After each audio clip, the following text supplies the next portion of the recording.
தோன்றுவதும் கூட வீண்ட ஆத்மாக்களின் மீது அவருக்குள்ள அகாரணமான கருணையே ஆகும்.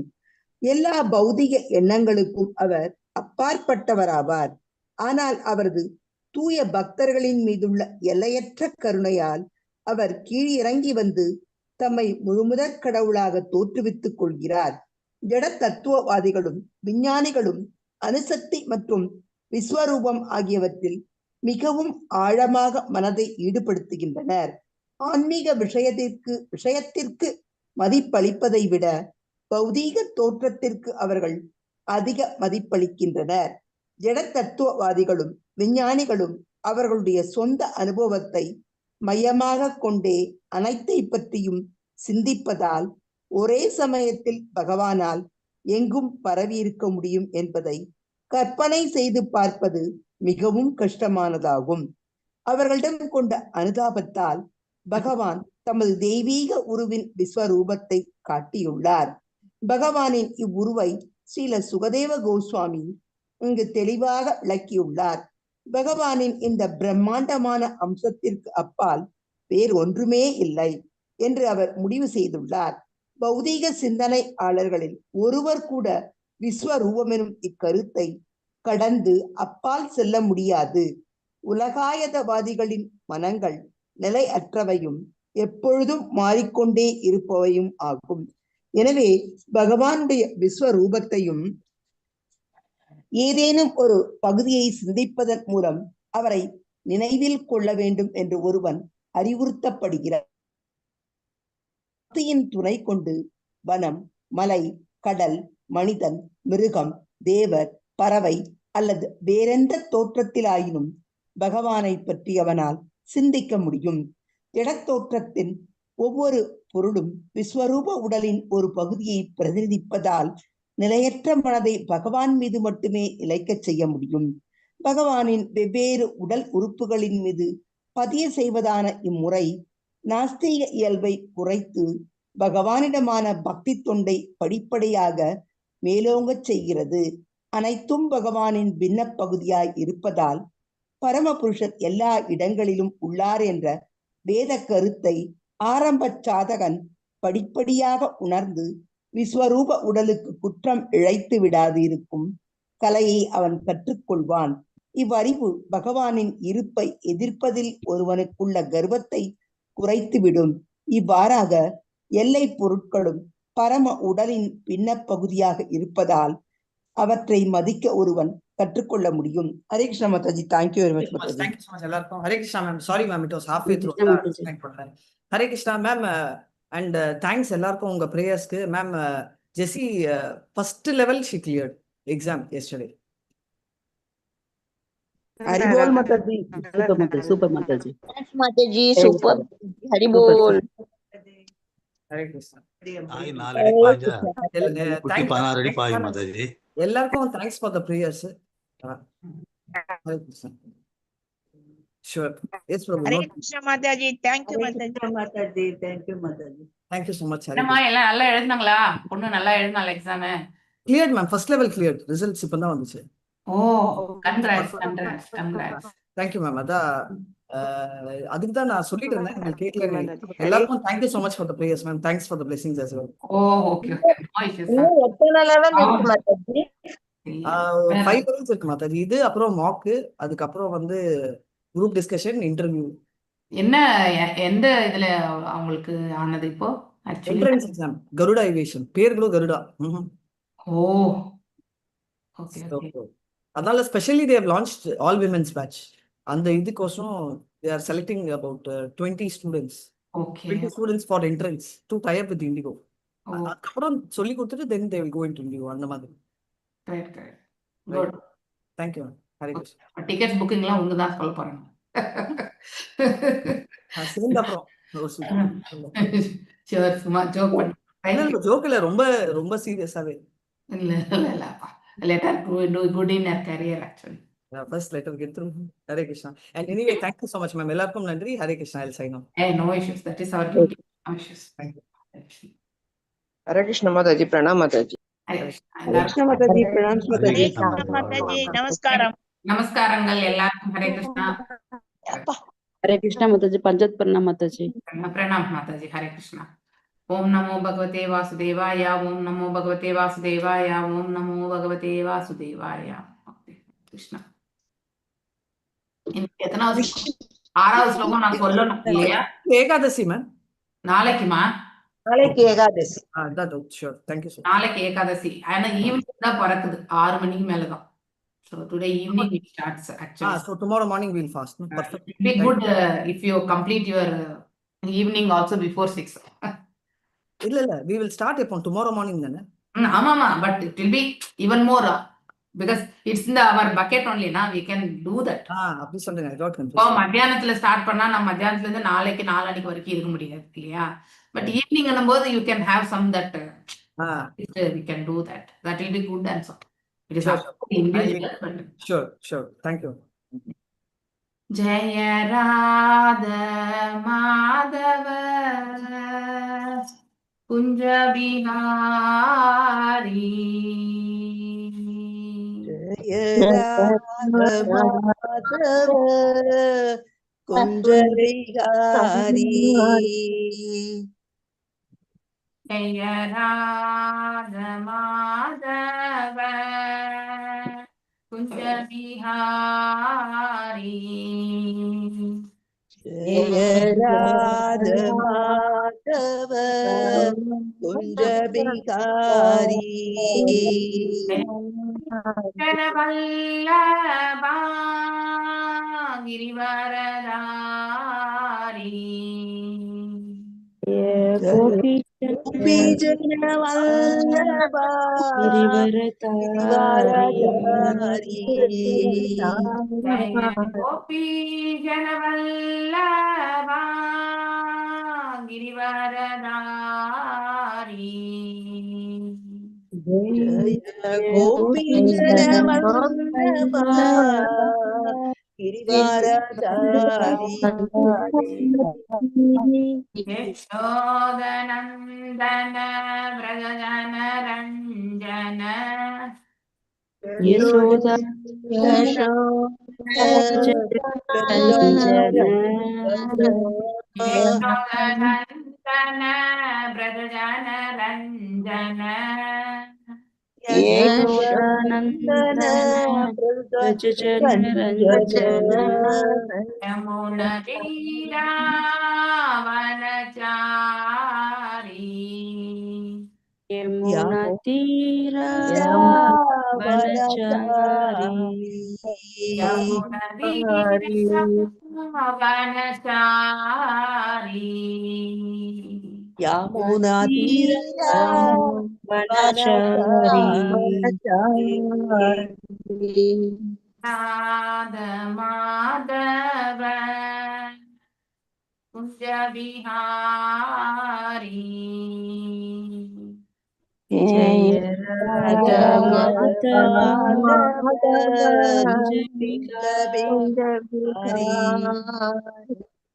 Hare Krishna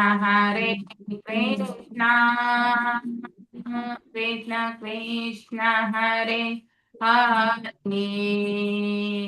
Hare Rama Rama Rama Hare Hare Hare Krishna Krishna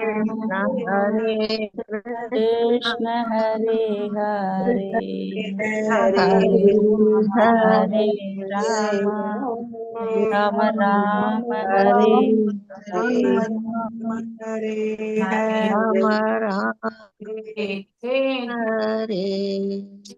Krishna Krishna Hare Hare Hare Rama Rama Rama Hare Hare Hare Krishna Krishna Krishna Hare Hare Hare Rama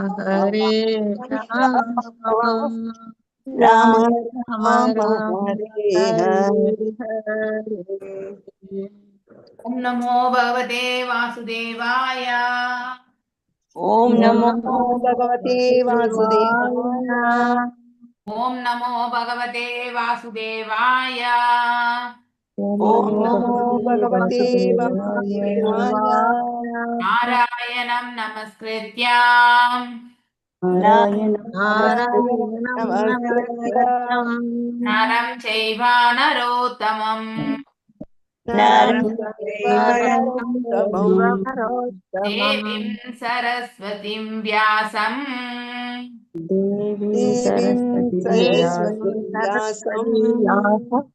ததோ ஜாயாம் உதீரயேத்.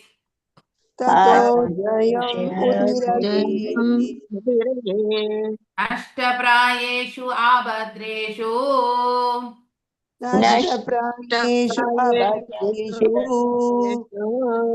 பாகவத சேவையா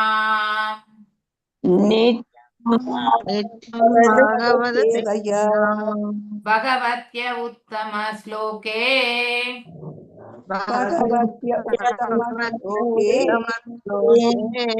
பக்திர்பவதி நைஸ்திகே. भक्तिर्भवति नैष्टिकी reading from Bhagavatam 4வது காண்டம் 25வது அத்தியாயம் 6வது ஸ்லோகம் நான் சொல்லணும், 7வது ஸ்லோகம் வாசிக்கணும் இல்லையா? ஆமாங்க மாதாஜி. இப்ப 7வது ஸ்லோகத்தை வாசிக்கலாம். நான் 6வது ஸ்லோகத்தை அந்த 6-7லயே பண்றேன் நான். Okay okay mataji. வினித கேசவி மாதாஜி நீங்க தான் வாசிங்கோ. இப்ப எல்லாரும் வந்து பின்னாடி வாசிங்கோ. நாரத உவாச்ச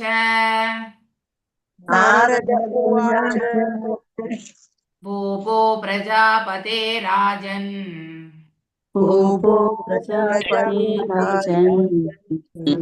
பசூன் பஷ்யத்வயாத்வரே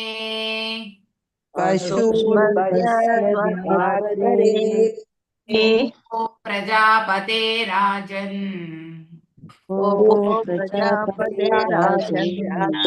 பசூன் பஷ்யத்வயாத்வரே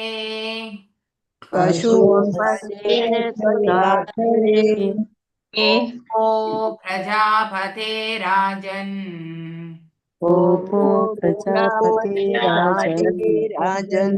பசூன் பஷ்யத்வயாத்வரே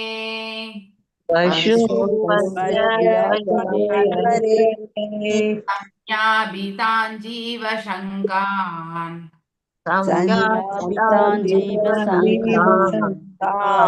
யத்ருணேன சஹஸ்ரச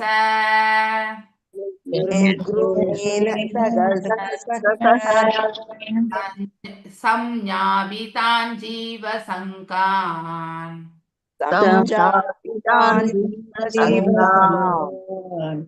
நிர்குணேன சஹஸ்ர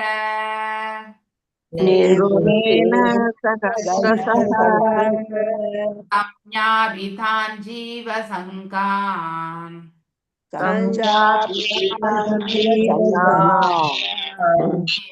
நிர்குணேன சஹஸ்ரச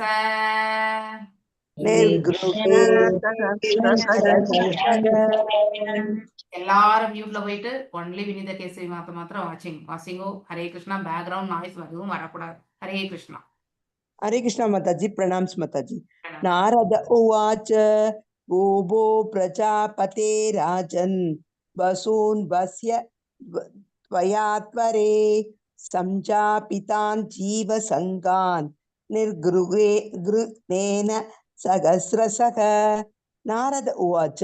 நாரத மாமுனிவர் கூறினார், ஓபோ ஓ ஓ விழி, பிரஜாபதே பிரஜாபதியே, ராஜன் ஓ மன்னனே, பசூன் விலங்குகள், பஸ்ய அருள் கூர்ந்து பார், அருள் கூர்ந்து பார், வயா உன்னால், அத்வரே வேள்வியில், சம்சா பிதான் கொல்லப்பட்ட, ஜீவ சங்கான் விலங்குகளின் கூட்டம், நிர்குருணேன இரக்கமின்றி, சகஸ்ரச ஆயிரக்கணக்கில். மொழிபெயர்ப்பு அண்ட் பொருளுரை பை ஸ்ரீல பிரபுபாதா. ஸ்ரீல பிரபுபாதாக்கு ஜெய். மொழிபெயர்ப்பு. மாமுனிவர் நாரதர் கூறினார், ஓ பிரஜாபதியே, அன்பிற்குரிய மன்னனே, கருணையும் இரக்கமும் சிறிதுமின்றி உன்னால் வேள்வியில் பலியிடப்பட்ட ஆயிரக்கணக்கான விலங்குகளை வானத்தில் அருள் கூர்ந்து காண்பாயாக. பொருளுரை: வேதங்களில் விலங்குகளை பலியிடுவது பரிந்துரைக்கப்பட்டிருப்பதினால் சமயத்தின் அனைத்து சடங்குகளிலும் பெரும்பாலும் விலங்குகள் பலியிடப்படுகின்றன.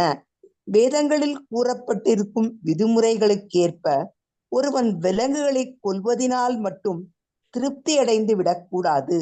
சமயச் சடங்குகளை ஒருவன் உன்னதமானவை ஆக்கி வாழ்க்கையின் குறிக்கோளான பரிபூர்ண உண்மையினை புரிந்து கொள்ள முயலுதல் வேண்டும். நாரத முனிவர் மன்னனுக்கு வாழ்வின் உண்மையான குறிக்கோளை உபதேசித்து அவன் மனதில் பற்றின்மையை தூண்ட விரும்பினார். ஞானமின்றி ஒருவனால் பௌதீக இன்பங்களை துறக்க முடியாது. பௌதீக இன்பங்களை துறக்காது ஒருவன் ஆன்மீக முன்னேற்றம் காண முடியாது. கர்மீக்கள் பொதுவாக புலன் உகர்ச்சியிலேயே ஈடுபட்டிருக்கின்றனர்.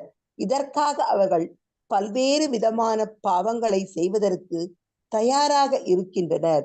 விலங்குகளை பலியிடுவது கூட இது போன்ற ஒரு பாவமாகும். இதனை தொடர்ந்தே நாரத முனிவர் தனது யோக சக்தியினால் பிராச்சீன வர்க்கிஷத்திற்கு அவர் கொன்ற விலங்குகளை காட்டினார். Hare Krishna mataji. Thank you Mataji. I think இந்த ஸ்லோகம் நம்ம எல்லாம் நான் வெஜிடேரியன் அவங்களுக்கு வந்து அதாவது எஸ்பெஷலி நம்ம கோயில்களில் வந்து பார்த்தீங்கன்னாக்கா வெளிப்புறமா சில செயல்கள் எல்லாம் செய்கிறாங்க இல்லையா, கோழி ஆடு இதெல்லாம் பண்ணுறாங்க இல்லையா. ஸோ அவங்களுக்கு இதை கண்டிப்பாக இந்த ஸ்லோகம் கொடுக்கணும். ஏன்னா உண்மையிலேயே அவங்க பலன் கருதாத ஒரு செயலை செய்யறது கிடையாது அந்த இடத்துல. ஃபர்ஸ்ட் பாயிண்ட் இல்லையா. ஸோ அந்த விலங்கை பலி கொடுக்குறாங்கனாக்கா மெயினாக வந்து அவங்களுக்கு அதை பலன் வந்து போகணும். அது ரெண்டாவது வந்து அந்த ஜீவனுக்கு வந்து ஒரு முக்திக்கான பிராப்தத்தை கொடுத்து ஒரு மனிதனாக அவதரிக்கிறதுக்கு தான் சாஸ்திர விதிகள்ல வந்து அதுவும் அதற்கான அதாவது மந்திர உச்சாடனங்கள் எல்லாமே வந்து வெவ்வேறு நிலைகள் இருக்கிறது. கலியுகத்துல அந்த அளவுக்கு பவர்ஃபுல்லான பிராமினே கிடையாது. பிராமின்ஸ்க்கு வந்து அந்த அளவுக்கு, ஏன்னா அதுதான் சாபமும் இருக்கு இல்லையா, நம்ம படிச்சிருக்கோம் இல்லையா. பிரஜாபதி யாராவது நந்தீஸ்வருடைய சாபம் இல்லையா, பிராமணர்களுக்கு எல்லாமே வந்து இதை மறந்து போகட்டும் அப்படிங்கிற அந்த இது வந்து சொல்லப்பட்டது. அந்த சாபத்தை பத்தி கூட நம்ம படித்தோம் இல்லையா. அதனால தான் குவாலிஃபைடு பிராமணாஸ் வந்து கிடையாது. இப்போ ஏதோ நம்ம மேனேஜபிள் பிராமணாஸ் தான் இருக்காங்க, அவ்வளோதான். ஸோ அவங்களுக்கு தெரிஞ்ச கொஞ்சமாக இருக்கக்கூடிய அந்த மந்திர உச்சாரணங்களை சொல்லி நமக்கு சின்ன சின்ன பூஜைகள் எல்லாமே ஹோமங்கள் நம்ம செய்துக்கிறோம். அது தவிர்த்து வந்து ஃபுல் அண்ட் ஃபுல் வந்து இந்த மந்திர உச்சாரணத்தினுடைய மகிமை அதை உணர்ந்தறிந்து நமக்கு வந்து அவங்களும் பக்குவமான முறையில் அதுக்கு அவங்க வந்து அனுஷ்டானம் இருக்கணும். ஒரு யக்னம் பண்றோம்னா அதுக்கான குவாலிஃபிகேஷன் வந்து அந்த அந்த பிரீஸ்டுக்கு இருக்கணும் இல்லையா. அவங்களுடைய நாணயம் அது ரொம்ப முக்கியம். ஸோ அவங்க அந்த அந்த ஆஸ்டாரிட்டிஸ் எல்லாமே நேற்று சுதாமா அவங்களுடைய குவாலிட்டிஸ் படித்தோம் இல்லையா. ஐ திங்க் நேற்று நிறைய பேர், அதாவது ஒரு 10-11 பேர் இருந்தாங்க, அதுக்கப்புறம் பார்த்தீங்கன்னா குறைஞ்சிட்டாங்க. அதனால பாதியிலே வந்து நான் நேற்று அந்த எக்ஸ்பிளனேஷன் க்ளோஸ் பண்ணிட்டேன் நான். ஏன்னா it is not good to continue. ஏன்னா அந்த அளவுக்கு குவாலிட்டிஸ் ரொம்ப அற்புதமாக சொல்லப்பட்டிருந்தது சுதாமாவுடைய குவாலிட்டிஸ். வறுமையிலுமே அவர் வந்து தன்னுடைய வறுமையான நிலையில கூட வந்து தனக்கு இது இல்லையே என்ற அந்த இது கிடையாது அவருக்கு. அப்படிப்பட்ட ஒரு பக்குவம்.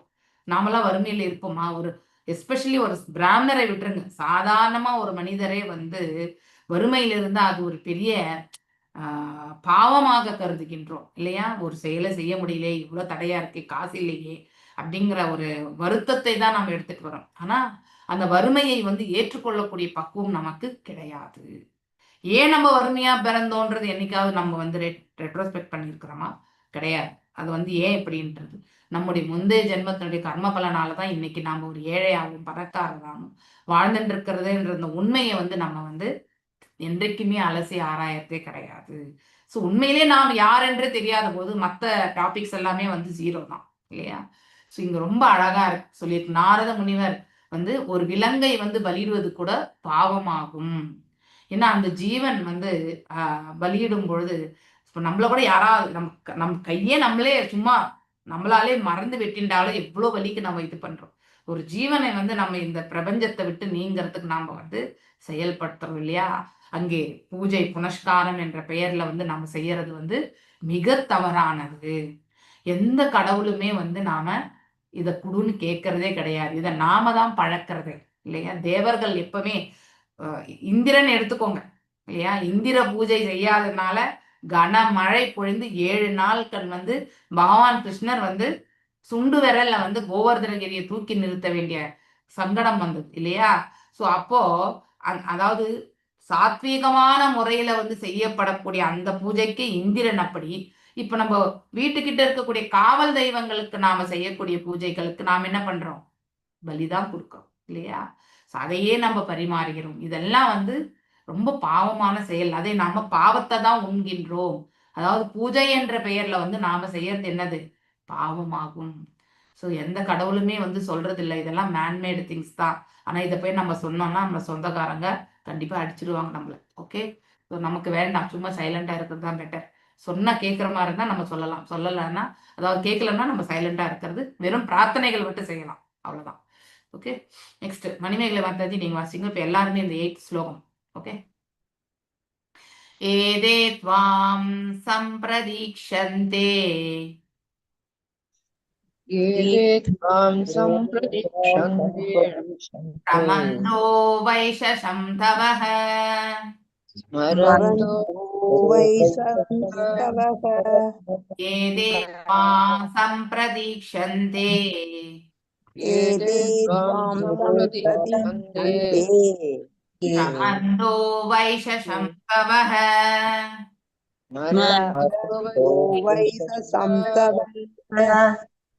சம்பிரேதம் அய கூடைஸ்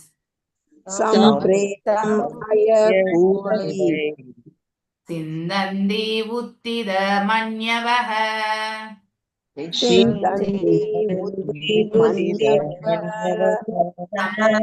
சம்பிரேதம் அயஹ கூடைஸ்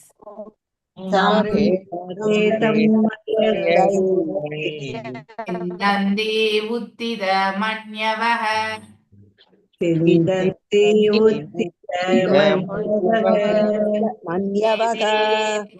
ஏதே த்வாம் சம்பிரதீக்ஷந்தே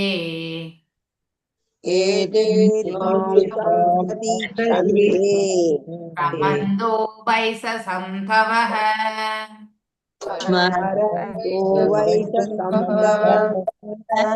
சம்பிரேதம் அயஹ கூடைஸ் சிந்தந்தே உத்தித மன்யவஹ.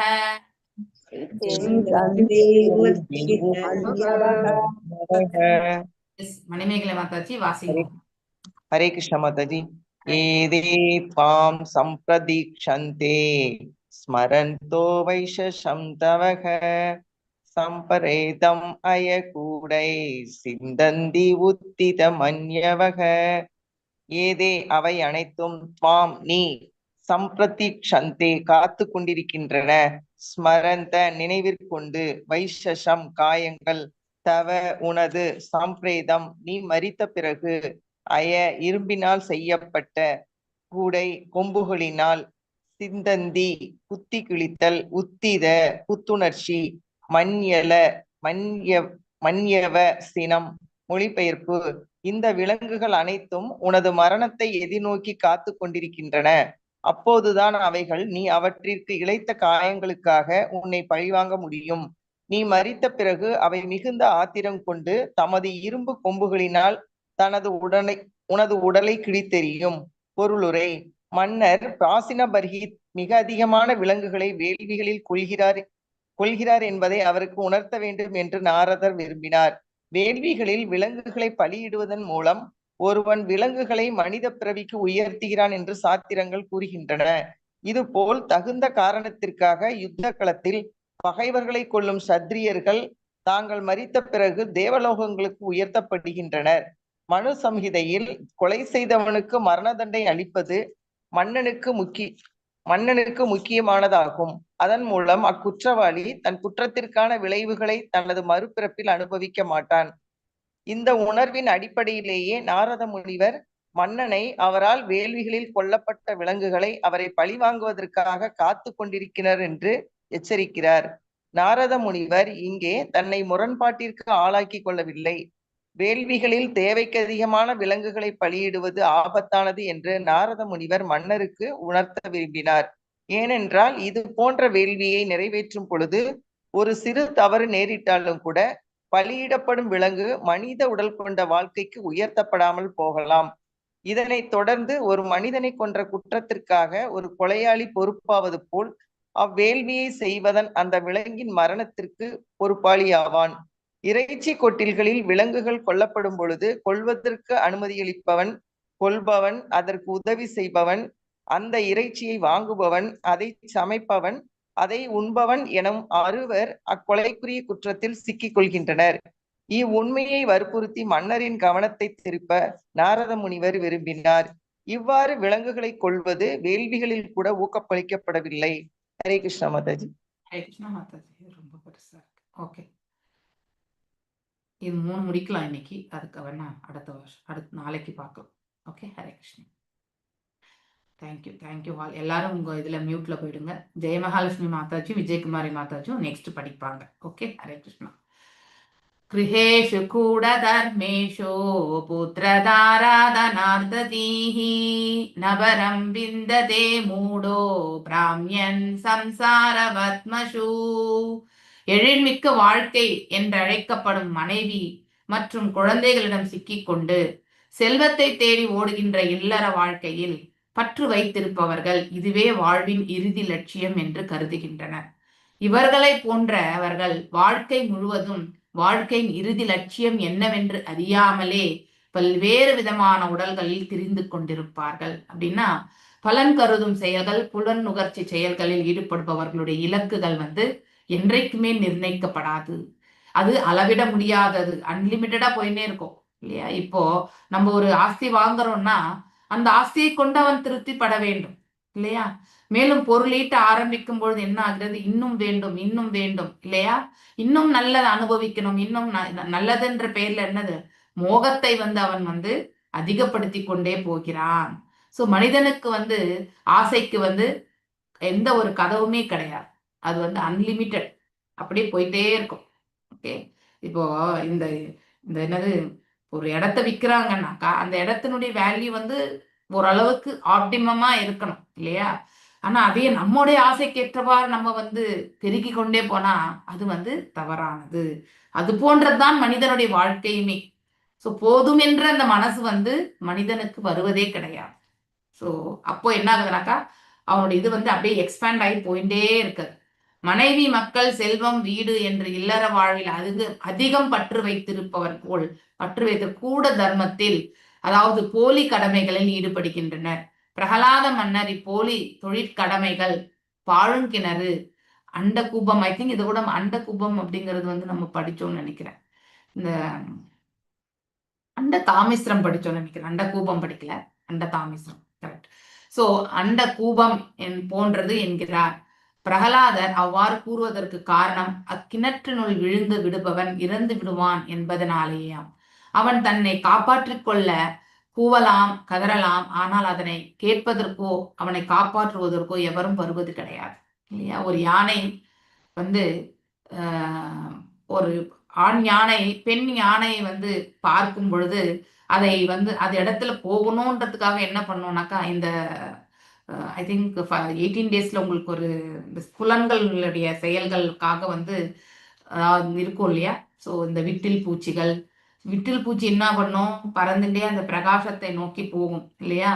அந்த பிரகாசத்துக்குள்ள நீங்க நம்ம ஸ்ட்ரீட் லேம்ப்ல போய் பார்த்தீங்கன்னாக்கா அதுக்குள்ளேயே எப்படியோ போய் கூட இருக்கும். ஆனா அது வெளியில வர முடியாம உள்ளுக்குள்ளேயே மரணித்து இருக்கும். இது நம்ம பார்த்திருக்கோம் இல்லையா? விட்டில் பூச்சி. அதே மாதிரி யானை என்ன பண்ணும்?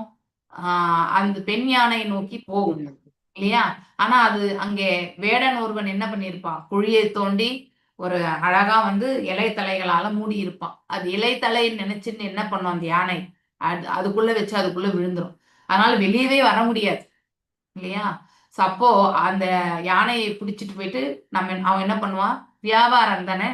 ஸோ அதை எடுத்துட்டு போயிட்டு அதை வச்சு காசு பணமாக்குறது, பழக்கிறது. So it become the slave.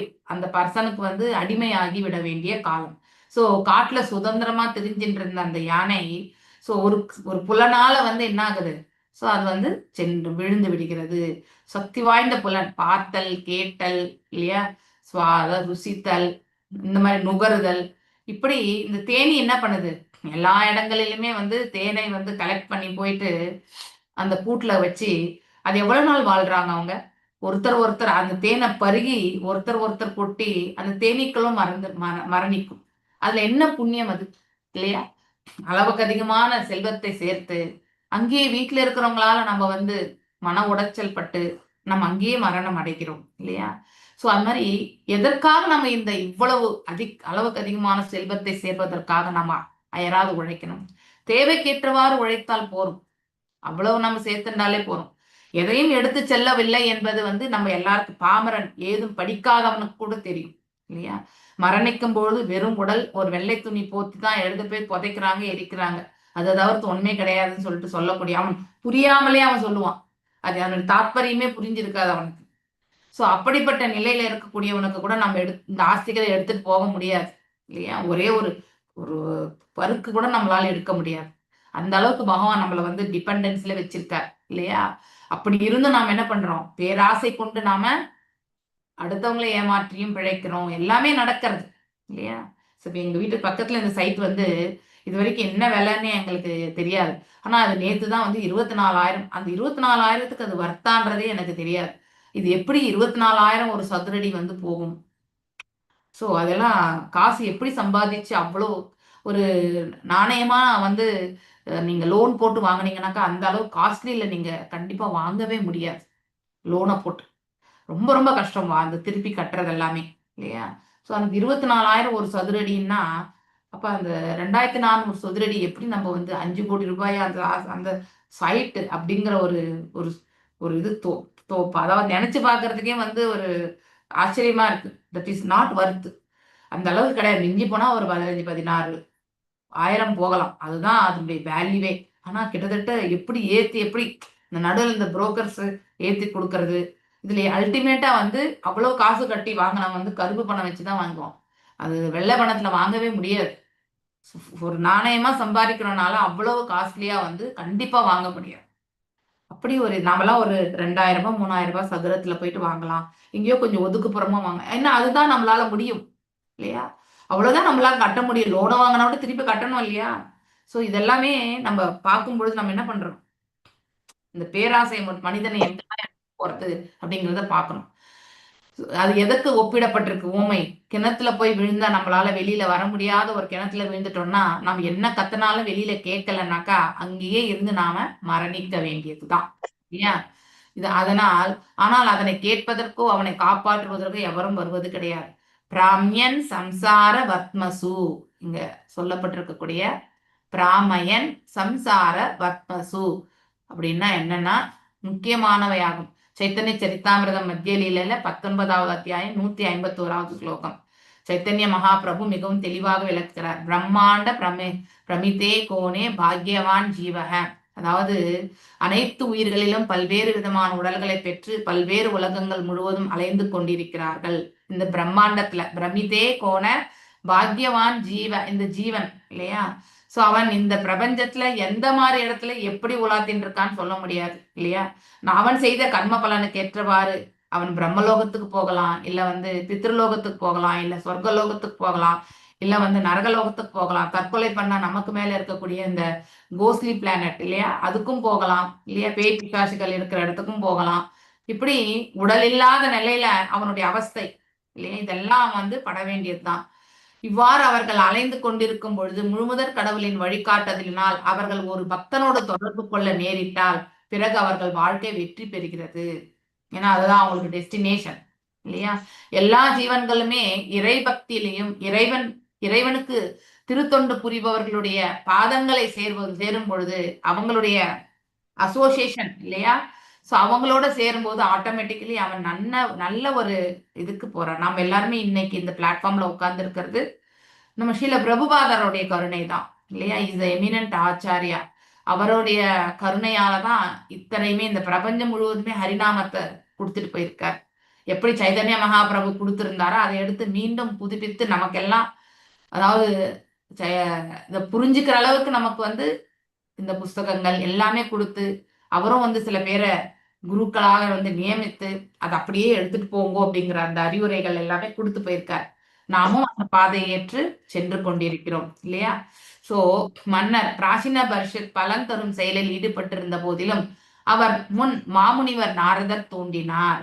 தனக்கு ஆன்மீக ஞானம் அருளிய நாரத முனிவரிடம் மன்னர் கொண்ட தொடர்பின் மூலம் அவர் மிகுந்த அதிர்ஷ்டம் செய்தவராக விளங்கினார். இல்லைன்னா கண்டிப்பா நாரத மகர்ஷி தோன்றக்கூடிய அந்த இப்ப கூட நாரத மகர்ஷி வருவார் போவார், ஆனா நம்ம கண்களுக்கு தெரிய மாட்டார்.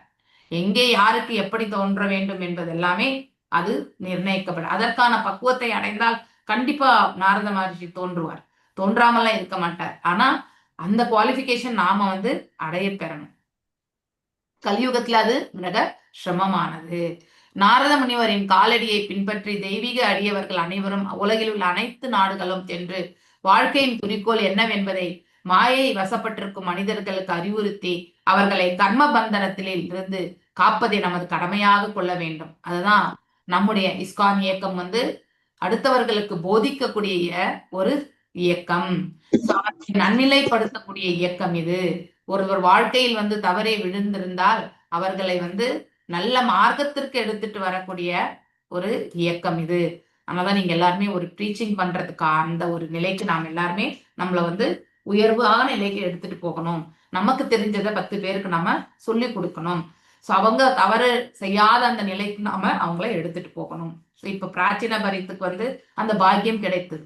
எல்லாருக்கும் தெரியும் அந்த பாக்கியம் அவருக்கு எவ்வாறு கிடைத்தது இல்லையா? யாருடைய வம்சத்தை சேர்ந்தவர் அவர்? துருவ மகாராஜுடைய வம்சத்தை சேர்ந்தவர். சோ துருவ மகாராஜுடைய முந்தைய 21 தலைமுறை, பிந்தைய 21 தலைமுறை எல்லாருமே ரட்சிக்கப்பட்டார். சோ அதுல அந்த ஒரு நிலையில்தான் நாரத மகரிஷி வரார். சோ ரட்சணை என்பது பகவான் எப்படி கொடுக்கிறார்ன்றதை நாம இதுல தெரிஞ்சுக்கணும். நாரத உவாச்ச ஓபோ பிரஜாபதே ராஜன் பசூன் பஷ்யத்வயாத்வரே சம்யாவிதான் ஜீவசங்கான் நிர்க்ருணேன சஹஸ்ரச. மாமுனிவர் நாரதர் கூறினார், ஓ பிரஜாபதியே, அன்பிற்குரிய மன்னனே, கருணையும் இரக்கமும் சிறிதுமின்றி உன்னால் வேள்வியில் பலியிடப்பட்ட ஆயிரக்கணக்கான விலங்குகளை வானத்தில் அருள் கூர்ந்து காண்பாயாக. அப்படின்னா மேல இருக்கு அப்படிங்கிறது வந்து அவரால் அந்த மன்னருக்கு வந்து அவர் எத்தனை பலி கொடுத்தாரோ அத்தனை விலங்குகளுமே வந்து அப்படின்னா மோட்சம் அடையலன்னு அர்த்தம். அந்த விலங்குகள் மனித பிறவி எடுக்கல, சாரி மோட்சம் இல்ல, அந்த வேற ஒரு பிறவி எடுக்கணும் இல்லையா? அந்த விலங்குகளை பலியிடுவதற்குரிய காரணம் என்ன? அந்த விலங்கு ரூபத்திலிருந்து மனித ரூபத்திற்கு வந்து அது நன்னிலை அடைந்து மேலும் இறை தொண்டு புரிந்து மோட்சத்திற்கான மார்க்கத்தை அது எடுக்க வேண்டும் இல்லையா? அதற்காக தான் வந்து சாஸ்திர விதிகள்ல வந்து சொல்லப்பட்டிருந்தது. ஆனா அதை சரிவர செய்யக்கூடிய மந்திர உச்சாரணங்கள் செய்யக்கூடிய புரோகிதர்கள் கிடையாது. அதனால் அத்தகைய செயல்கள் வந்து சாஸ்திரங்கள் வந்து பரிந்துரைக்கவில்லை. அதனால பலியிடக்கூடிய செயல்களை நாம கண்டிப்பா செய்யக்கூடாது. வேதங்களில் விலங்குகளை பலியிடுவது பரிந்துரைக்கப்பட்டிருப்பதினால் சமயத்தின் அனைத்து சடங்குகளும் பெரும்பாலும் விலங்குகள் பலியிடப்படுகின்றன. வேதங்கள்ல சொல்லப்பட்டிருக்கிற பிரகடி நமக்கு செய்யறதுக்கு வந்து we don't have the knowledge, அதற்கான ஞானம் நமக்கு கிடையாது. அதனால நமக்கு ஞானம் இல்லாதப்போ அதை நாம கண்டிப்பா செய்யக்கூடாது. ஏன்னா சிறு தவறு செய்தாலும் அந்த விலங்கு வந்து மனிதனாக அவதரிக்கக்கூடிய அந்த வாய்ப்பை அது இழந்துவிடும்.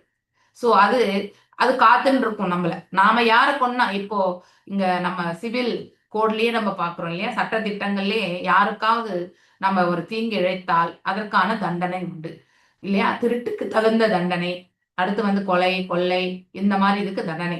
ஒருத்தரை வந்து கொலை புரிதலால் என்ன தண்டனை வரும்? அந்த கொலை புரிந்தவனுக்கு மரண தண்டனை தான் கொடுப்பாங்களே மேக்சிமம் இல்லையா? சோ அந்த மரண தண்டனை இப்ப நாம அந்த விலங்கு கொன்னா அந்த விலங்கு நம்மள கொள்றதுக்கு ரைட்டா காத்துன்னு இருக்கு அப்படிங்கறத வந்து இந்த வியாக்கியானத்துல வந்து ரொம்ப அழகா ஸ்ரீல பிரபுபாதர் அவர்கள் எடுத்துரைக்கிறார்.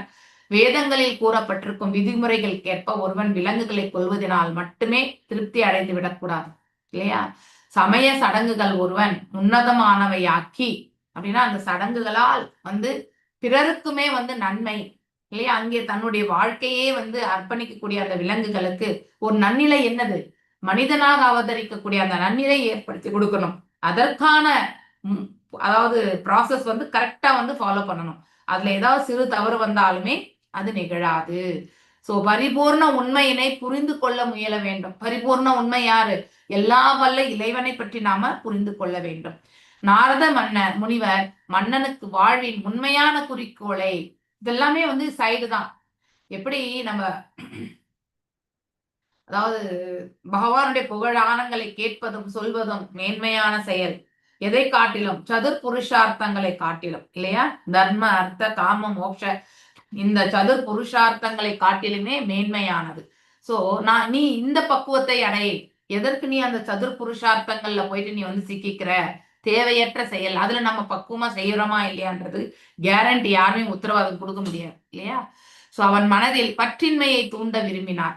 அப்படின்னா இந்த உலகாயுத விஷயங்கள் மீது இருக்கக்கூடிய பற்றுதலை நாம ஒரு காலகட்டம் வரும்போது நாம விடத்தான் செய்யணும்.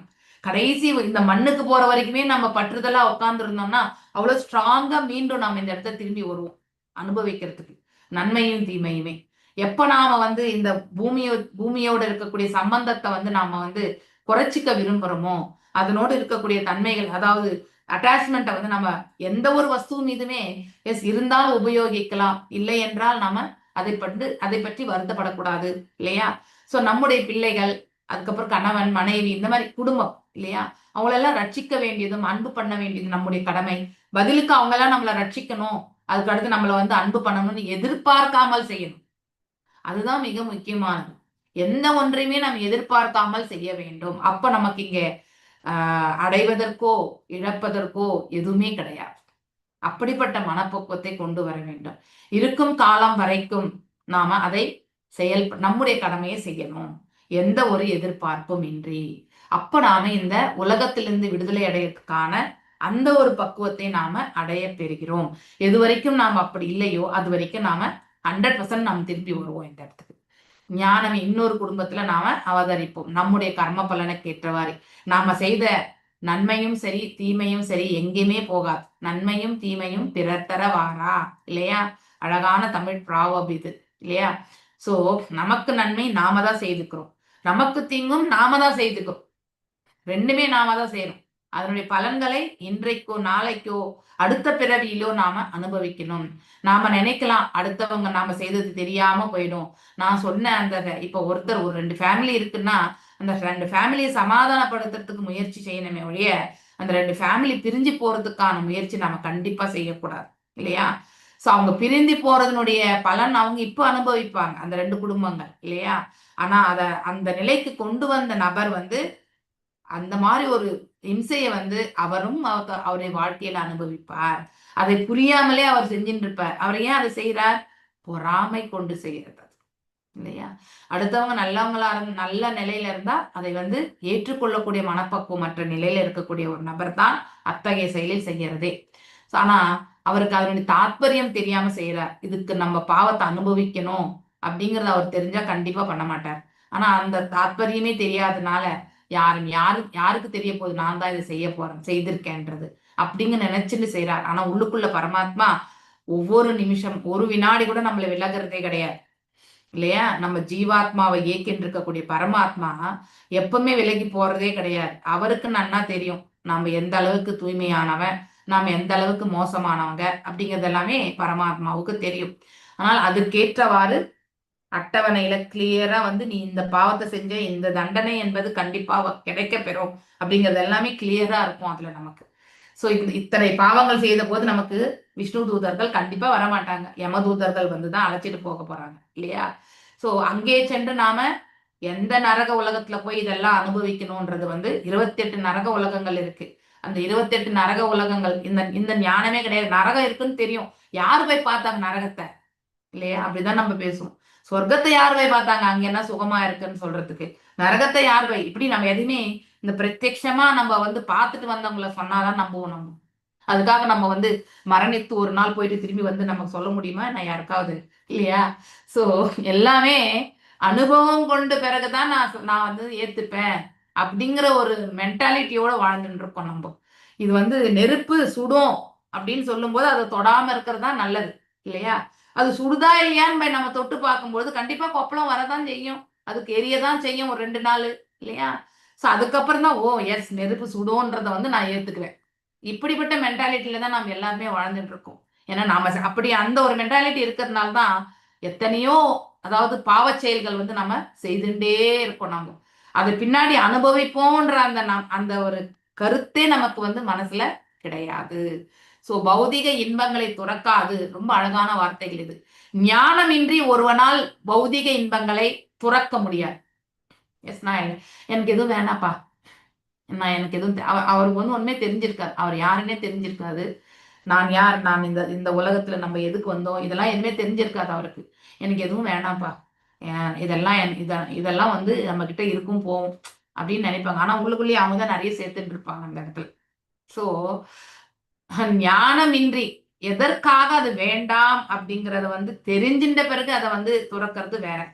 எதுவுமே தெரியாம எனக்கு எதுவுமே வேண்டாம்னு சொல்றது வந்து இன்னும் வேணும்னு சொல்றது மாதிரி அர்த்தம் அது. அதாவது it is a hidden thing இல்லையா? அந்த மாதிரி பௌதிக இன்பங்களை துறக்காது ஒருவன் ஆன்மீக முன்னேற்றத்தை காணவே முடியாது. எது வரைக்கும் இந்த சுக துக்கங்கள்லயே நம்ம வந்து உழண்டு இருக்கணும், இதுவே வேணும், இதை விட இன்னும் நல்லா ஹிரண்ய கசிப்பு ஒரு முறை என்என்டி பிரபுஜி வீட்டுக்கு வந்தப்போ, ஸோ அதாவது அவர் எப்பவுமே கீழே தான் படுப்பார் ஆக்சுவலி. ஸோ ஒரு பாய் போட்டு தான் அவர் படுத்துப்பாரு. ஸோ எங்க போனாலுமே சன்னியாசிஸ் எல்லாமே, ஆனா ரொம்ப உடம்பு முடியாம வந்திருந்தார். ஸோ அதனால அவருக்கு அந்த விவசாயங்கள் செய்யறதுக்கு முன்னாடி அவரால் முடியாம, ஸோ ஒரு ஸ்பேர் இது வந்து பெட் வந்து இருக்கு. ஸோ அந்த ஸ்பேர் பெட் மேலதான் அவர் வந்து படுத்தார் ஆக்சுவலி. படுத்துட்டு வந்து எழுந்துட்டு வந்து சொன்னார், மாதாஜி ஹிரண்ய கஷிபு அப்படின்னா என்னன்னு தெரியுமா மாதாஜி? கஷிப்பு அப்படின்னாலே சாஃப்ட் பெட் அப்படின்னா அதுதான் அவருக்கு ஞாபகம் வந்ததா சொன்னார். அப்படின்னா மெத்துன்னு இருக்கக்கூடிய அந்த ஸ்ப்ரிங் பெட், அதுக்குதான் வந்து கஷிப்பு அப்படின்னா. அது மேல நம்ம படுத்தா கூட நமக்கு வந்து இன்னும் கொஞ்ச நேரம் தூங்கணும் இல்லையா, இன்னும் கொஞ்சம் ரெஸ்ட் எடுக்கணும், அப்படியே வந்து மிருதுவான அப்படின்னா அந்த சுகத்தை வந்து கொடுக்கறது. சுகத்தை நாம் தேடி போகும்பொழுது அதையும் அவர் சொன்னார், திஸ் ஆஸ்டரிட்டிஸ்ல வந்து நம்மளால மேன்மை உற முடியாது. ஸோ இதை நான் இன்றைக்கு வரைக்கும் கூட மறக்காம, அந்த கஷிப்பூர்னாலே எனக்கு சாஃப்ட் பெட், அந்த பெட் தான் ஞாபகம் வரும். ஸோ அந்த மாதிரி நம்ம உடலுக்கு வந்து எந்த ஒரு வலியும் வேதனையும் கொடுக்காம பார்த்துக்கணும் அப்படிங்கிற அந்த மனப்பான்மை மனிதனுக்கு உண்டு. அதனாலதான் அவன் வந்து சுகிக்கணும் அப்படிங்கிறதுக்காக இன்னும் வந்து அவன் வந்து நிறைய சம்பாதிக்கணும்னு நினைக்கிறான். இருக்கிற உண்மை அதுதான். ஆனா இது அழியக்கூடிய உடல், இதற்கு அவ்வளவு சொகுசு தேவை கிடையாது. ஒரு நார்மலான ஒரு நிலையில நாம நம்முடைய வாழ்க்கையை எடுத்துட்டு போகணும்னு நினைச்சா that is the best way. அதுதான் ஒண்ணு உத்தமமான வழி இல்லையா? இருப்பதை கொண்டு ஆனந்தம் கொள்றது. எப்படி சுதாமா வந்து குசேலர் வந்து தன் வீட்டுல வறுமை இருந்தாலும் அந்த கந்தலான துணியை அவர் வந்து கசக்கி கட்டினாலும் அவருடைய அதாவது ஆஸ்டரிட்டிஸ் அவர் என்னைக்குமே விடல, அவருடைய தவ வாழ்க்கையை அவர் என்னைக்குமே விடல இல்லையா? கிருஷ்ணரிடம் போன பிறகு கூட தன்னுடைய வறுமையை வந்து அவங்களுக்கு மனைவி கூட வந்து நீ இதை அதிகமா கேட்டு வாங்கிட்டு வான்னு சொல்லல. நம்ம குழந்தைகளுக்கும் அன்றாடம் உணவு இருக்க, அதாவது உடுக்கிறதுக்கான உடை, உணவு இது கொடுத்தா போறோம், இது மட்டுமே நீங்க கேட்டு வாங்கிட்டு வாங்கன்னு தான் அவங்களுடைய மனைவியும் வந்து சொல்லி அனுப்புனாங்க. ஆனா அங்கே வந்த பிறகு குச்சேலர் கேட்டாரா? கேட்கவே இல்லை. அவர் வந்து அது கேட்காமலே அவளை கொடுத்துட்டு கண்ணனுக்கு திரும்பி வந்துட்டார். சோ அதுதான் அவருடைய தவ வாழ்க்கை இல்லையா? சோ அங்கே அவருடைய புலன் அடக்கம் என்பது அவர் வந்து கடைபிடித்தார். அதை நாம நன்னா புரிஞ்சுக்கணும் இல்லையா? சோ இதற்காக அவர் பல்வேறு விதமான பாவங்களை செய்வதற்காக தயாராகின்றனர். எந்த ஒரு சூழ்நிலையிலுமே நம்ம உடல் தேவைகளை எப்ப நாம வந்து அதிகரித்து கொண்டே போகிறோமோ கண்டிப்பா நாம என்ன பண்ணுவோம், பாவ செயல்கள் வந்து இங்கே ஏன் பிராச்சீன பரித்துக்கு அது சொல்லப்படுதுன்னாக்கா, அவர் அந்த புண்ணியங்களை சேர்க்கணும், அதன் பிறகு அவர் சொர்க்கத்திற்கு சென்று அவர் வந்து அங்கே சுகிக்கணும்னு நினைச்சார். அதற்காக அவர் வந்து யக்னங்களை செய்தார். ஏன்னா அவருக்கு தெரியல என்ன பண்ணணும்ட்டு. ஏதோ யக்னங்கள் பண்ணணும் அப்படிங்கிற ஒரு நிலையில இருந்து யக்னத்தை பண்ணார். அது மக்களுக்கு நன்மை கிடைக்கும், எனக்கும் அந்த யக்னம் செய்த புண்ணியம் கிடைக்கும் அப்படிங்கிறதுக்காக அவர் செய்கிறார். சோ யக்னம், தானம், தவம் இது மூன்றுமே வந்து பலனை எதிர்பார்த்து செய்யவே கூடாது. ஒருத்தருக்கு ஏதாவது நம்ம தானம் கொடுத்தோம்னா அந்த தானத்தை கொடுத்தோன்ற அதை மறந்து விட வேணும். அதாவது இந்த கையில வலது கையில கொடுக்கறது, இது வலதுதாங்க, வலதா இடதா, ஸோ ரைட் ஹேண்ட், எனக்கு தமிழ்ல எப்பயும் கன்ஃபியூஷன். ரைட் ஹேண்ட்ல கொடுக்கறது லெஃப்ட் ஹேண்டுக்கு தெரியக்கூடாது. அப்படி நம்ம வந்து அந்த தானங்களை நம்ம வழங்கணும். ஸோ கொடுத்தோம்னா அடுத்த நிமிஷமே அதை மறந்து போயிடும். அப்பதான் அந்த பலனை எதிர்பார்க்காமல் செய்த அந்த செயல்ல நம்மளால வந்து ஓரளவுக்கு பக்குவம் பெற முடியும். இல்லைன்னா அதை நான் இதை கொடுத்தனே நினைச்சிட்டே இருந்தாக்கா அதனுடைய பலனுக்கும் நாம வந்து அதாவது அடைய பெறுவோம். அந்த பலனோட நம்ம சம்பந்தப்படுத்திக்கவே கூடாது. இதனைத் தொடர்ந்து நாரத முனிவர் தனது யோக சக்தியினால் பிராச்சீன பர்ஷத்துக்கு அவர் கொன்ற விலங்குகளை மேல ஆகாயத்துல காட்டுறார். ஓகே, ஏதே த்வாம் சம்பிரதீக்ஷந்தே ஸ்மரந்தோ வைசசம் தவஹ சம்பிரேதம் அயஹ கூடை சிந்தந்தி உத்தித மன்யவஹ. சோ இந்த விலங்குகள் அனைத்தும் உனது மரணத்தை எதிர்நோக்கி காத்து கொண்டிருக்கின்றன. அப்போதுதான் அவைகள் நீ அவற்றிற்கு இழைத்த காயங்களுக்காக உன்னை பழிவாங்க முடியும். இல்லையா, முட்டும் உன்னை கண்டிப்பா. அப்போ சூக்ஷ்ம உடலோட, ஏன்னா நீ சொர்க்கத்துக்கு போகும் பொழுது ஸோ அந்த உடல் கண்டிப்பா நம்மளோட தானே இருக்க போகுது.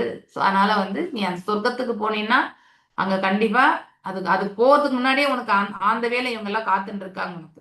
நீ மரித்த பிறகு அவை மிகுந்த ஆத்திரம் கொண்டு தனது இரும்பு கொம்புகளினால் உனது உடலை கிழித்தெறியும் அப்படின்னு சொல்றாரு ஆக்சுவலி நாரத மகரிஷி. மன்னர் பிராச்சீன பர்ஷத் மிக அதிகமான விலங்குகளை வேள்விகள் கொள்கிறார் என்பதை அவருக்கு உணர்த்த வேண்டும் என்று நாரதர் விரும்பினார். அதற்காக அவர் செய்த விலங்குகள் எல்லாமே இங்க இருக்கிறது பாருன்னு காட்டுறார். வேள்விகளில் விலங்குகளை பலியிடுவதன் மூலம் ஒருவன் விலங்குகளை மனித பிறவிக்கு உயர்த்துகிறான் என்று சாஸ்திரங்கள் கூறுகிறது இல்லையா. ஆனா அதை நாம் எப்படி பலனை கருதாமல் இல்லையா, அந்த பலன் அந்த ஜீவனுக்கு நன்மை கிடைக்கட்டும்ன்ற அந்த மனதை கொண்டு செய்யணும் இல்லையா. அதுக்கான உச்சாடனங்கள், வேத உச்சாடனங்கள் கொண்டு செயல்படுத்தணும். அதை தவிர்த்து நம்ம சும்மா பலி கொடுக்குறோம் பாருங்க, அது தவறானது. இது போல தகுந்த காரணத்திற்காக யுத்த களத்தில் பகைவர்களை கொல்லும் சத்திரியர்கள் தாங்கள் மரித்த பிறகு தேவலங்களுக்கு உயர்த்தப்படுகின்றனர். எஸ், மகாபாரத போர்ல கூட பகவான் ஸ்ரீ கிருஷ்ணர் வாக்கு கொடுத்தார், இந்த போர்ல யாரெல்லாம் மரணிக்கிறார்களோ அவர்கள் எல்லாம் சொர்க்கத்திற்கு செல்வார்கள் என்று சொல்லப்பட்டிருக்கு. சொர்க்கத்துக்கு போனா அங்க தேவர்களாக அவர்கள் அவதரிக்கக்கூடிய அந்த நிலை இருக்கும் இல்லையா. சோ அந்த மாதிரி சொர்க்கத்திற்கு போகணும் அப்படிங்கிற ஒரு இது கொடுக்கிறார். மனு சம்ஹிதையில கொலை செய்தவனுக்கு மரண தண்டனை அளிப்பது மன்னனுக்கு முக்கியமானதாகும் இல்லையா. கொலை புரிந்தவனுக்கு மரண தண்டனை, அதன் மூலம் அக்குற்றவாளி இங்கே அவன் தப்பித்து விட்டாள் இல்லையா. இங்கே ஒரு ஆக்சிடென்டலா ஒரு மரணத்தை புரிந்த பிறகு அந்த கொலை செய்த அந்த நபர் மரண தண்டனை தவிர்த்து விட்டா மேல லோகத்துக்கு போனா அங்க கண்டிப்பா யம தர்மராஜன் கிட்ட மரண தண்டனை என்பது உண்டு, அங்க தப்பிக்கவே முடியாது. சோ அவன் மறுபிரிவில், அதாவது விளைவுகளை தனது மறுபிறவில் அனுபவிக்க மாட்டான். இல்லைன்னா அவன் கண்டிப்பா அந்த மறுபிறவிக்கு முன்னாடியே அந்த தண்டனை அனுபவித்து அதுக்கப்புறம் தான் அவனுடைய பிறவியே நடக்கும். ஸோ ஐ திங்க் இது நம்ம கருட புராணத்திலையுமே நம்ம வாசிக்கலாம். ஓகே, கருட புராணத்திலுமே இதுக்கு சொல்லப்பட்டிருக்கு ஒவ்வொரு தண்டனையும். ஏன் நம்ம 5th கேண்டோல கடைசி அத்தியாயங்கள்ல ரொம்ப அழகா இந்த லாஸ்ட் சாப்டர் நரக உலகங்கள் பற்றி தான் இந்த கடைசி அத்தியாயம். அதுல எந்த மாதிரி தவறுக்கு எந்த தண்டனை அப்படிங்கிறது சொல்லப்பட்டிருக்கு. ரொம்ப அழகா இருக்கு. அதாவது தகாத உறவு முறைக்கு அதற்கான ஒரு தண்டனை எல்லாமே கொடுக்கப்பட்டிருக்காது. ஸோ இதெல்லாம் மக்கள் தெரிந்து கொண்டால் அந்த தவறுகளுக்கு அவங்க கண்டிப்பா போகவே மாட்டாங்க. ஆனா அதெல்லாம் நம்ம கண்ணால பார்க்கல, அதனால நான் எப்படி நம்புவேன்னு தான் கொஸ்டின் கேட்பாங்க இல்லையா. மேலும் இந்த உணர்வின் அடிப்படையிலே நாரத முனிவர் மன்னனை அவரால் வேள்விகளில் கொல்லப்பட்ட விலங்குகள் அவரை பழி வாங்குவதற்காக காத்து கொண்டிருக்கவென்று எச்சரித்தார். நாரத முனிவர் இங்கே தன்னை முரண்பாட்டிற்கு ஆளாக்கி கொள்ளவில்லை. அப்படின்னா அவர் அவருடைய தத்துவத்தை இங்க எதுவும் சொல்லல, இருக்கக்கூடிய சாஸ்திர விதிகள் பிரகாரமே அவர் எடுத்துரைச்சின்றிருக்கார் இந்த இடத்துல. வேள்விகளில் தேவைக்கு அதிகமான விலங்குகளை பலியிடுவது ஆபத்தானது என்று நாரத முனிவர் மன்னருக்கு உணர்த்த விரும்பினார். ஏனென்றால் இது போன்ற வேள்வியை நிறைவேற்றும் பொழுது ஒரு சிறு தவறு செய்யாம ஒரு செயல் இந்த கலியுகத்துல கிடையவே கிடையாது. ஹிடன் இல்லையா, தோன்றாத அந்த இயற்கையினுடைய 3 குணங்களுடைய பண்பு இல்லையா, அவ்வியக்தமாக கண்டிப்பா நாம ஒவ்வொரு செயலிலுமே உண்டு. நம்மளையே அறியாம சிறு தவறு என்பது நாம ஒவ்வொரு செயலையுமே புரிந்து கொண்டிருக்கிறோம். இந்த உலகமே குறையுடையதுதான், குறையுடைய புலன்களை கொண்ட ஜீவன்கள் தான் நாம. அப்படி இருக்கும் பொழுது நம்ம ஆற்றக்கூடிய செயல்கள் எல்லாமே பக்குவமா இருக்குன்னு நம்ம எப்படி சொல்ல முடியும்? 100% பக்குவம் கண்டிப்பா நம்மளால செய்ய முடியாது. அதனால்தான் நம்ம எந்த ஒரு பக்தி தொண்டு புரிந்தாலும் நம்ம இறைவனுக்கு ஒரு நைவேத்தியம் பண்றோம் இல்லையா. அதுக்கு அப்ப கூட நம்ம என்ன பண்ணோம், தெரிந்தோ தெரியாமலோ பகவானே நான் ஏதாவது தவறு இழைத்து விட்டிருந்தால் என்னை மன்னித்து அருளுங்கள், இதை ஸ்வீகரியுங்கள் அப்படின்னு சொல்லிட்டு பகவான்கிட்ட நம்ம பிரார்த்திச்சுக்கணும். ஸோ நான் எல்லாமே பர்ஃபெக்டா பண்ணிட்டேன் அப்படின்னு கிடையாது இல்லையா? நம்ம சமைக்கும் பொழுது ஏதோ ஒரு தெரியாத ஒரு வார்த்தையை கூட நம்ம அதாவது பேசியிருக்கலாம் இல்லையா? அங்க சமைக்கும் பொழுது ஒரே முகத்தோட இறைவனை எண்ணிக்கொண்டு சமைக்க வேண்டும். ஸோ அதை தவிர்த்து நம்ம வந்து வீட்டில் இருக்கக்கூடிய அதாவது நம்ம சொந்த பந்தங்களுடைய கதையை நம்ம பேசியிருப்போம். அது எல்லாமே தவறு தான். ஏன்னா அந்த வைப்ரேஷன் எல்லாமே அந்த உணவுல தான் போகும். அது நம்ம நைவேத்தியமாக படைக்கும் பொழுது அது குற்றம் இருக்கக்கூடிய ஒரு உணவாக அது மாறி விடுகிறது இல்லையா? ஸோ அது தூய்மைப்படுத்துறது வந்து இட்ஸ் நாட் ஈஸி இல்லையா? இறைவனுக்கு முடியும், ஆனா அந்த சாட்டிஸ்ஃபேக்ஷன் நமக்கு வராது இல்லையா? அதனால நம்ம சமைக்கும் பொழுது ஆன வரைக்கும் பேசாமல் சமைக்கணும். நீங்க நம்ம டிடி கிச்சனுக்கு போனீங்கன்னா அங்க பேசவே விட மாட்டாங்க. ஈவன் மாஸ்க் போடணும். ஸோ நம்ம பேசும்போது வரக்கூடிய அந்த வார்த்தையில இருந்து வரக்கூடிய எச்சில் அது கூட வந்து அந்த உணவுல விழறதுக்கான சான்சஸ் இல்லையா? அதுக்காக வந்து அதையும் போடுவாங்க. தலை மேல கேப் உண்டு இல்லையா? ஏதாவது முடிகிரி வந்து தெரியாம விழுந்துடக்கூடாது. இத்தனையுமே வந்து அங்க ரொம்ப பர்ஃபெக்டா வந்து ஃபாலோ பண்ணுவாங்க. டிடி கிச்சனுக்குள்ள போனா ஐ திங்க் சில பேரெல்லாம் நம்ம லாஸ்ட் இயர் போகும்பொழுது பார்த்துருப்போம் இல்லையா? ஸோ டிடி கிச்சனுக்குள்ள யாரும் பேசக்கூடாது. அன்டில் அதர்வைஸ் ஏதாவது கேட்கணும்னா மட்டும் 2 வார்த்தைகள் அந்த சமைக்கிறது ரிலேட்டடா. அது தவிர்த்து அங்க அந்த இடத்துல பிரஜல்பாவே கிடையாது. ஃபோன் வந்தா கூட நீங்க வெளியே தான் வரணும். அங்க எதுவும் பேசக்கூடாது. ஸோ அந்த மாதிரி ஸ்ட்ரிக்டா பண்ணணும். ஆனா நம்ம அப்படி வீட்டில் அப்படி பண்றோமா? கிடையாது. அப்பதான் நம்ம கிட்ட எல்லாருமே கத்தி கத்தி பேசுவாங்க. ஒண்ணுமே பண்ண முடியாது. ஸோ அதை வந்து நம்ம அவங்களுக்கு சொல்லி நம்ம வந்து பேசக்கூடாது. அதே மாதிரி பூஜை அறைக்குள்ள பேசக்கூடாது. அது எல்லாமே வந்து உண்டு. டிடிஸ் முன்னாடி நாம பேசக்கூடாதுன்னு அந்த இதெல்லாமே வந்து கண்டிஷன்ஸ் உண்டு. நீங்க அந்த 64 சேவா அபராதாஸ்ல படிச்சீங்கன்னாக்க இது உண்டு. பக்தி ரசாமிர்த சிந்துல நீங்க வாசிங்க. ஸோ இது ஏனென்றால் இது போன்ற வேள்வியை நிறைவேற்றும் பொழுது ஒரு சிறு தவறு நேரிட்டாலும் கூட பலியிடப்படும் விலங்கு மனித உடல் கொண்டு வாழ்க்கைக்கு உயர்த்தப்படாமல் போகலாம். ஸோ அதுக்கு அந்த மோட்சமே கிடைக்காது இந்த விலங்கு இனத்திலிருந்து. இதனை தொடர்ந்து ஒரு மனிதனை போன்ற குற்றத்திற்காக ஒரு கொலையாளி பொறுப்பேற்பது போல அவ்வேள்வியில் செய்வதன் அந்த விலங்கின் மரணத்திற்கு அந்த பலி கொடுத்தவன் வந்து பொறுப்பாகின்றான். ஸோ இறைச்சி கொட்டில்களில் விலங்குகள் கொல்லப்படும் பொழுது எத்தனை பேர் இந்த பாவம் வந்து அதாவது அதாவது டிஸ்ட்ரிபியூட் ஆகுதுன்னு பாருங்க. அதான் விலங்க கொல்றவனுக்கு ஒரு பங்கு பாவம், கொல்வதற்கு அனுமதிப்பவன் யாரு? அந்த ஓனர். அவன் தான் வாங்கிட்டு வந்து இல்லையா? வளர்த்தவன் கிட்ட இருந்து வாங்கிட்டு வந்து அவன் என்ன பண்ணுவான்? இறைச்சி கொட்டில கொடுப்பான். அவனுக்கும் ஒரு பங்கு இல்லையா? கொல்பவன் யார் கொள்கிறானோ அவன் அந்த செயல்படுத்துகிறான்ல அவனுக்கு ஒரு பங்கு. அதற்கு உதவி செய்பவன் என்ன உதவி செய்யறோமோ அவனுக்கும் அந்த பாவம் உண்டு. மேலும் அந்த இறைச்சியை வாங்குபவன் வாங்கிட்டு போய் வீட்டுல வந்து சாப்பிடாம இருக்கலாம், ஆனாலும் வீட்டுல சாப்பிட்றாங்கன்னு வாங்கிட்டு வந்து கொடுப்பாங்க இல்லையா? அவங்களுக்கு கூட அந்த பாவம் உண்டு. அதை சமைக்கிறவங்க சாப்பிடாம கூட இருக்கலாம், சமைத்தாலும் அந்த பாவம் இல்லையா? இத்தனை பாவங்கள் உண்டு. அதை உண்பவன் ஒரு பங்கு அப்படின்னா 6ல் ஒரு பங்கு பாவம் வந்து சாப்பிட்றவங்களுக்கு கிடைக்கும். மிச்சம் 5 பங்கு டிஸ்ட்ரிபியூஷன் ஆயிடுது இல்லையா? சோ இன்னும் அறுவர் அக்கொலைக்குரிய குற்றத்தில் சிக்கிக் கொள்கின்றனர். இப்படி வந்து கர்ம பந்தனத்தை ஏற்படுத்தி கொடுக்கும். இவ்வுண்மையினை வற்புறுத்தி மன்னரின் கவனத்தை திருப்ப நாரத முனிவர் வந்து விரும்பினார். இவ்வாறு விலங்குகளை கொல்வது வேள்விகள் கூட ஊக்கமளிக்கப்படவில்லை. அப்ப சாதாரண இடத்துல நாம அதை கொல்லவே கூடாது அப்படிங்கிறத வந்து நாம புரிஞ்சுக்கணும். ஓகே, நான் இன்றைக்கு இதோட நிறுத்துறேன்.